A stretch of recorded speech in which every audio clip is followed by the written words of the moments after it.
But since we're talking about Alliance tournament tasks and the increase in costs, if you didn't see the graphic, there actually is a cool graphic about this that has been passed around. Let me go ahead and find it and pull it up here. This was created by the usual people, Jules, and I think Jules did most of the work on this one actually. At least he's taking credit for it. So tasks that got changed this time around. Your 10K acquire material task. It used to just be G6 materials, right? They used to just have to acquire, I want to say it was what, like 2,600, 2,500 is what it used to be. 2,200. 2,200 G6 materials for all players. And it was across the board. And so if you're G5 or G4, the only way to do it was basically buy a pack for a prime that had G6 materials in it. G6 got to do it very easily, and now G7 could also do this task still pretty easily as well. This task was updated and it was kind of broken out by the different ops levels to be more cost effective and appropriate. And for the higher levels, it's still relatively, you know, it's expensive. It's more expensive than it was. It went from 2,200 to 6,200, so effectively tripling the cost for G6. And then they went back and backfilled it and made it so G5 could also do it and G4 could also do it at the price point of about 600 choice tokens if you're doing crystal and about 1,000 choice tokens if you're doing ore and gas. But the issue and the problem here that I currently see is for G3 players. You open this task up to them, but 3,400 is pretty god awful for them to try to accomplish because they don't get choice tokens. Scopely took those away from G3 players. They said it's too complicated. We're just going to put rewards for them in their battle pass. And especially for an event here where they wouldn't know to save that battle pass because 3,400, if we go look, I'm Ops 29 account right here. If you go look in the actual top half of the battle pass, yeah, you probably would get about that same amount, right? Because here's the furthest gas milestone, and it's 1,900. So I'll assume if I go back through the other ones, 1,900, it's probably going to be close to it, right? 700, that gets me to about 26. And then there's one more here, 2,850, we'll call it. And I need 3,400. So if I had saved my battle pass and did all my claims, I'd be 3/4 of the way there, maybe a little bit further.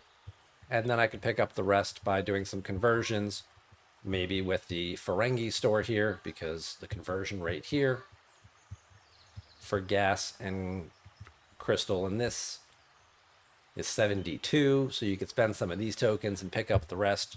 But again, you would have had to known that this change was coming in order to save your battle pass.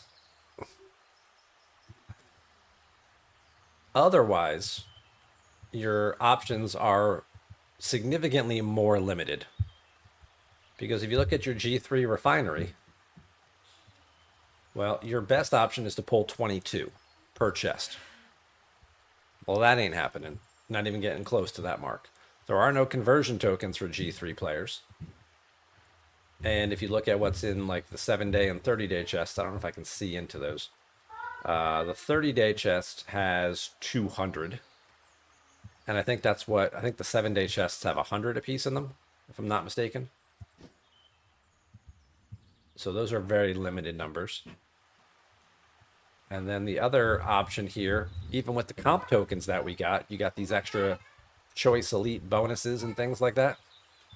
If we can go back and even just look at one of them, you're talking about 130, slightly actually higher for ore, because for some reason in G3 they think you need more ore than they do the other materials, whereas in G4 and above it switches and they give you more crystal for everything. In the G3 range, they give you more ore for everything because more ships and the miners and things like that apparently spend ore at a higher rate than other resource types. But again, only 200. So there's a lot of cobbling someone would have to do to put it all together, to cash all this stuff in, doing events, doing all these other bonuses and things, in order to be able to complete this 10K task that they so graciously sent out there to get that 3,400. Or you can buy a $100 pack, because let's not discount that right there. Of course, that's always an option in Star Trek Fleet Command. And if we take a peek at like the station upgrade pack, well, yeah, that has about 4,000 and 6,000 of the ore in it. So for the $100 pack, you could complete the task, but G3 players probably shouldn't be forced to spend $100 to complete tasks. Now, I get it, it's a 10K task, but if you want them to feel included in things, maybe we're getting a little ahead of ourselves here. And even some of these more limited options here that they sometimes have, you're not quite getting,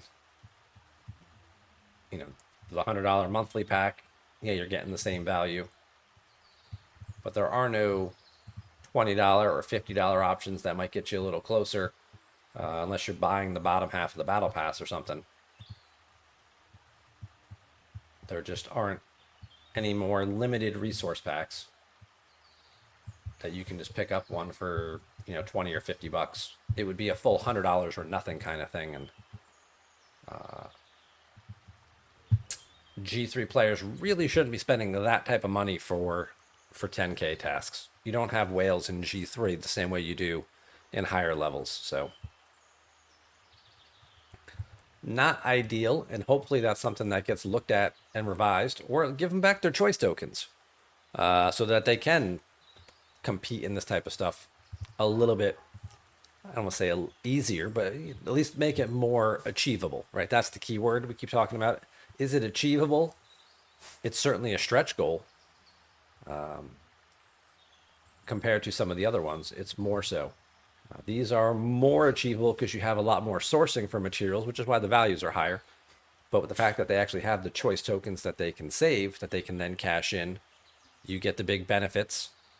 And then you also have other bonuses and from things like the ability to get the Reliant or the the Revenant, or the Bajoran chests and things like that. And some you'll argue, well, G3 has that too, but not all of G3. You don't start unlocking that stuff until 35. So maybe we need to split this. Maybe they didn't think about it and they just went, oh yeah, G3 will do this and G4 will do this. And maybe we need to subdivide G3. That was my suggestion on Nigel's Voice of the Player podcast earlier. Hopefully he passes that along. Split G3 into 20 to 29 and 30 to 39 for purposes of this type of task. And then you can make the figures a little more relevant and relative to the appropriate levels. Because it's certainly a big difference between what 22 can source and what 39 can source. To have them both sort of competing for this value is pretty harsh. My name is that Rev guy? No, that's the Alliance leader. On my server 710 account. His name is Rev Deuce. Perhaps you've heard of him. And this is his 12th account, I think.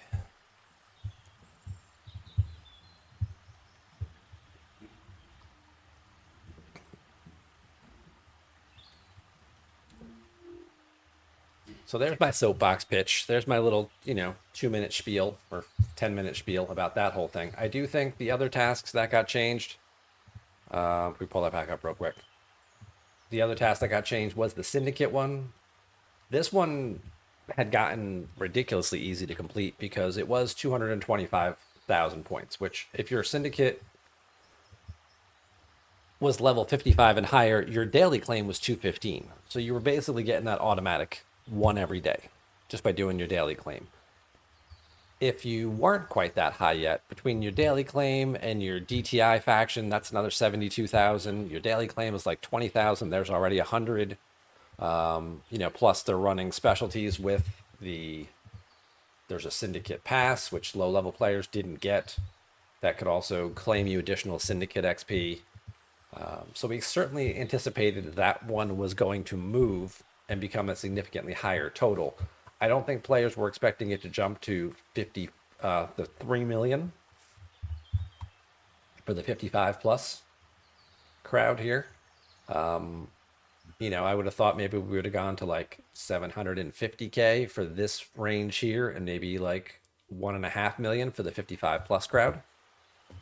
I think that would have been, again, certainly a stretch goal where you're probably not going to get there, but if you comboed everything you have together between daily pulls, and if you timed it right and you did like your Revenant and your daily pull and your DTI and all that kind of stuff, maybe in your season pass, and maybe you cashed in some emergency field tokens or some, the other thing I can't think of right now. Multiphasics. That's the word I couldn't think of. You cashed in your multiphasics and picked up some additional Syndicate XP or something.